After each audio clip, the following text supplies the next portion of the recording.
रवि लामिछानेले 12 भाइको जुन भाष्य बनाइसकेपछि चाहिँ यो मिसलिडिङ गर्ने प्रोपोगन्डा गर्ने जुन टेन्डेन्सी देखियो नि अलिकति प्रफुष्टित भएको हो, अलिकति यो फलेको फुलेको हो यसपछि यो ट्रेन्ड।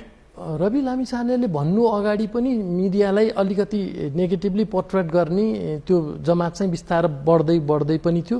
असन्तुष्टि पोख्ने कुनै न कुनै ठाउँ खोजिरहेको थियो समाजको अरू तबकाले पनि, दलका नेता मात्र होइनन्, अरू सोसाइटीका अवयवहरू पनि त्यसमा चलिरहेकै थियो।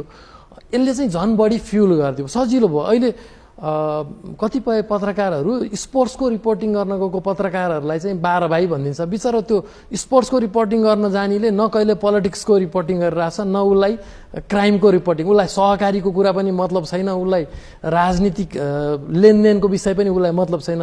ऊ शुद्ध खेलको रिपोर्टिङ गर्न गएको छ, त्यहाँ अडियन्सको जमातले चाहिँ 12 भाइ आयो भनेर बोलिदिन्छ। भने त्यो एकदमै ग्रोथ चाहिँ त्यो 12 भाइ भन्ने शब्द चाहिँ रवि लामिछानेले सुरुवात गरेपछि चाहिँ बढेको हो।